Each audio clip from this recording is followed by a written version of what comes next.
जय गुरुदेव, जय गायत्री माता।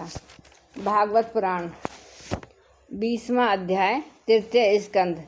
ब्रह्मा जी की रची हुई अनेक प्रकार की सृष्टि का वर्णन। सोनक जी कहते हैं, सूत जी, पृथ्वी रूप आधार पाकर स्वयंभू मनु ने आगे होने वाली संतति को उत्पन्न करने के लिए किन किन उपायों का अवलंबन किया। विदुर जी बड़े ही भगवत भक्त और भगवान श्री कृष्ण के अनन्य सुदृढ़ थे। इसलिए उन्होंने अपने बड़े भाई धृतराष्ट्र को उनके पुत्र दुर्योधन के सहित भगवान श्री कृष्ण का अनादर करने के कारण अपराधी समझकर त्याग दिया था। वे महर्षि दैपायन के पुत्र थे और महिमा में उनमें किसी प्रकार कम नहीं थे तथा सब प्रकार भगवान श्री कृष्ण के आश्रित कृष्ण भक्तों के अनुगामी थे। तीर्थ सेवन से उनका अंतःकरण और भी शुद्ध हो गया था। उन्होंने कुशाव्रत क्षेत्र हरिद्वार में बैठे हुए तत्वज्ञानियों में श्रेष्ठ मैत्रेय जी के पास जाकर क्या पूछा।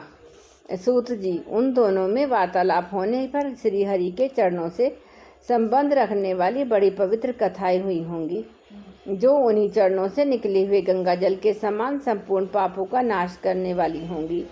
सूत जी, आपका मंगल हो। आप हमें भगवान की वे पवित्र कथा सुनाइए। प्रभु के उदार चरित्र तो कीर्तन करने योग्य होते हैं।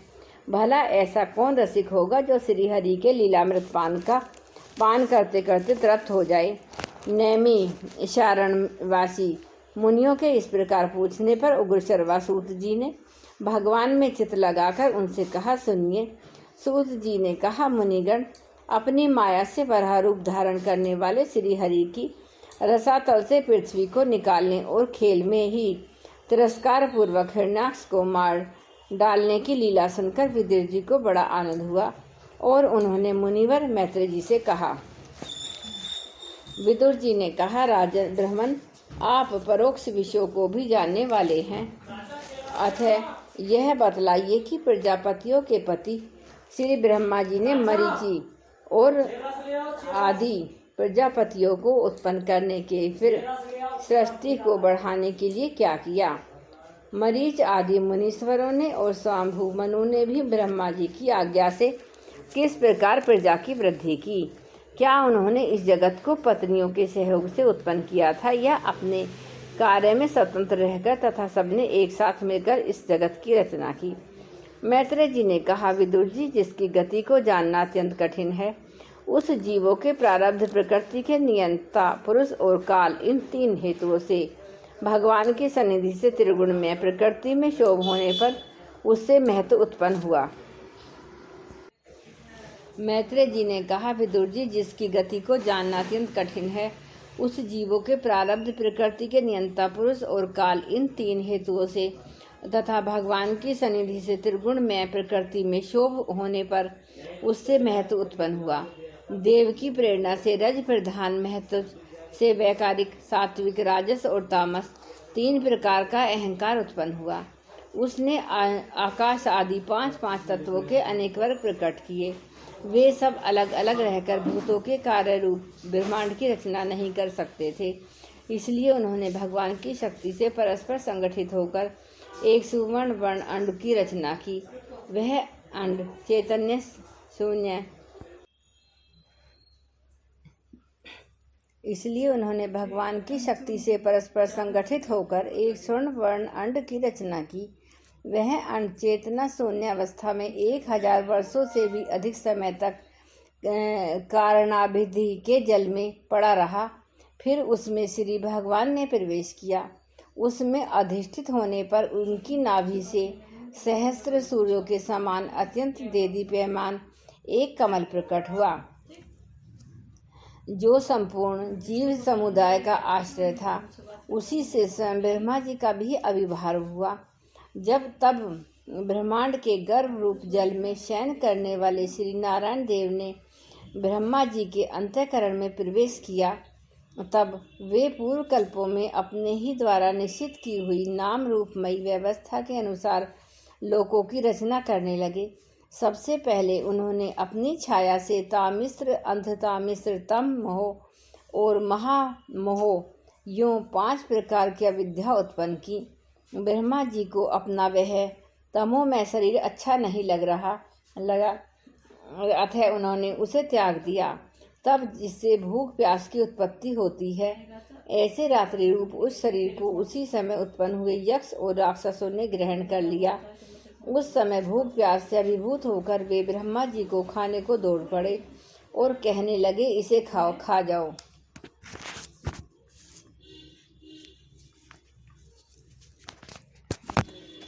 इसकी रक्षा मत करो, क्योंकि वे भूख प्यास से व्याकुल हो रहे थे। ब्रह्मा जी ने घबराकर उनसे कहा, अरे यक्ष राक्षसों, तुम मेरी संतान हो, इसलिए तुम मुझे भक्षण मत करो, मेरी रक्षा करो।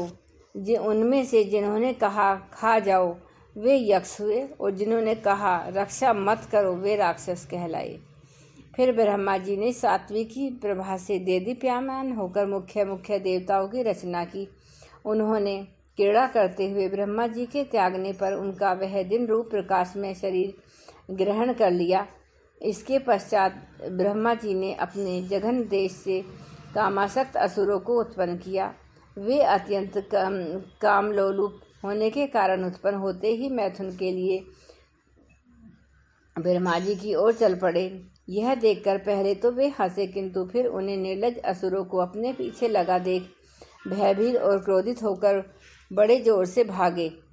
तब उन्होंने भक्तों पर कृपा करने के लिए उनकी भावना के अनुसार दर्शन देने वाले शरणागत वत्सल वरदायक श्री हरि के पास जाकर कहा, परमात्मन मेरी रक्षा कीजिए। मैंने आपकी आज्ञा से प्रजा उत्पन्न की थी, किंतु यह तो पाप में प्रवृत्त होकर मुझको ही तंग कर रही है।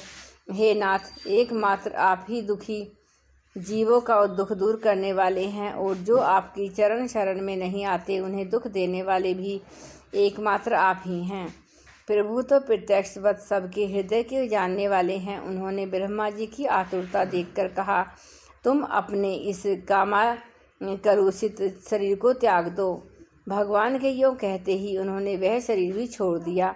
ब्रह्मा जी का छोड़ा हुआ वह शरीर एक सुंदर स्त्री संध्या देवी के रूप में परिणित हो गया। उसके चरण कमलों के पायजेब झंकृत हो रहे थे, उसकी आंखें मतवाली हो रही थीं और कमर कर्दना की लड़ों से सुशोभित सजीली साड़ी से ढकी हुई थी। उसके उभरे हुए एक दूसरे से सटे थे, उनके बीच में कोई अंतर ही नहीं रह गया था। इसकी नासिका और दंतावली बड़ी ही सुघड़ थी। वह मधुर मधुर मुस्कुराती हुई असुरों की ओर हाव भावपूर्ण दृष्टि से देख रही थी। वह नीली नीली अलकावली से सुशोभित सुकुमारी मानो लज्जा के मारे अपने आंचल में सिमटी जाती थी। विदुर जी उस सुंदरी को देखकर सबके सब असुर मोहित हो गए। अहो, इसका कैसा विचित्र रूप, कैसा अलौकिक धैर्य और कैसी नई अवस्था है। देखो,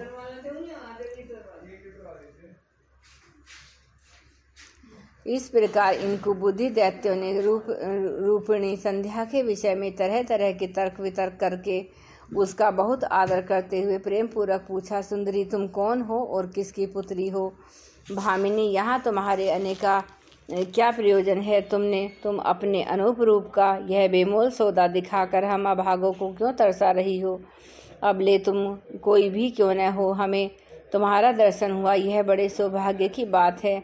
तुम अपनी गेंद उछाल उछाल कर तो हम दर्शकों के मन को मथे डालती हो। सुंदरी, जब तुम उछलती हुई गेंद पर अपनी हथेली की थपकी मारती हो तब तुम्हारा चरण कमल एक जगह नहीं ठहरता।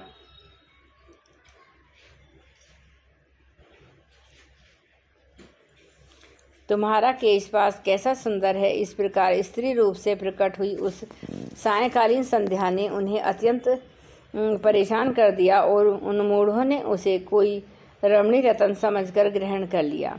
तदंतर ब्रह्मा जी ने गंभीर भाव से हंसकर अपनी कांतिमय मूर्ति से, जो अपने सौंदर्य को मानो आप ही आस्वादन करती थी, गंधर्व अप्सराओं को उत्पन्न किया। उन्होंने ज्योत्सना रूप अपनी कांतिमय प्रिय शरीर को त्याग दिया। उसी को विश्वास आदि गंधर्व ने प्रसन्नतापूर्वक ग्रहण किया। इसके पश्चात भगवान ब्रह्मा जी ने अपनी तंद्रा से भूत पिशाच उत्पन्न किए। उन्हें दिगंबर और बाल बिखरे देख उन्होंने आंखें मूंद ली। ब्रह्मा जी के त्यागे हुए उस जम्भाई रूप शरीर को भूत पिशाचों ने ग्रहण किया। इसी को निद्रा भी कहते हैं, जिससे जीवों की इंद्रियों में शिथिलता आती देखी जाती है। यदि कोई मनुष्य झूठ मूढ़ से सो जाता है तो उस पर भूत पिशाच आदि आक्रमण करते हैं, उसी को उन्माद कहते हैं। फिर भगवान ब्रह्मा जी ने भगवान की मैं तेजो में हूँ और अपने अदृश्य रूप से साधारण एवं पितृ ग्रहण को उत्पन्न किया। पितरों ने अपनी उत्पत्ति के स्थान पर उस अदृश्य शरीर को त्याग को ग्रहण कर लिया। इसी को लक्ष्य में रखकर पंडित जन श्रद्धा आदि के द्वारा पितृ और साध्य गणों को क्रमशः पिंड और हव्य अर्पण करते हैं। अपनी तिरोधान शक्ति से ब्रह्मा जी ने सिद्ध और विद्याधरों की दृष्टि की और उन्हें अपना वह अंतर्ध्यान नामक अद्भुत शरीर दिया। और एक बार ब्रह्मा जी ने अपना प्रतिबिंब देखा, तब अपने को बहुत सुंदर मानकर उस प्रतिबिंब से किन्नर तथा किमपुरुष उत्पन्न किए। उन्होंने ब्रह्मा जी के त्याग देने पर उनका वह प्रतिबिंब शरीर ग्रहण किया। इसलिए वे उस काल में अपनी पत्नियों के साथ मिलकर ब्रह्मा जी के गुण कर्म आदि का गान किया करते हैं।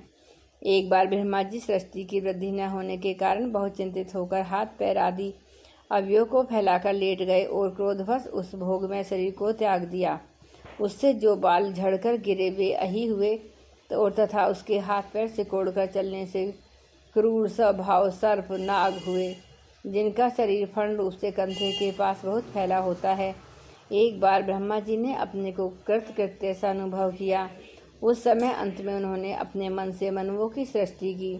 ये सब प्रजा की वृद्धि करने वाले हैं। मनस्वी ब्रह्मा जी ने उनके लिए अपना पुरुषाकार शरीर त्याग दिया। मनुओं को देखकर उनसे पहले उत्पन्न हुए देवता गंधर्व आदि ब्रह्मा जी की स्तुति करने लगे। वे बोले, विश्वकर्ता ब्रह्मा जी, आप यह सृष्टि बड़ी ही सुंदर है। इसमें अग्निहोत्र और सभी कर्म प्रतिष्ठित है। इसकी सहायता से हम भी अपना अन्न ग्रहण कर सकेंगे। आदि ऋषि ब्रह्मा जी ने इंद्रिय संयम पूर्वक तप विद्या और योग समाधि से संपन्न हो अपनी प्रिय संतान ऋषिगण की रचना की और उनमें से प्रत्येक को अपने समाधि योग ऐश्वर्य तप और विद्या वैराग्य में शरीर का अंश दिया। जय गुरुदेव, जय गायत्री माता।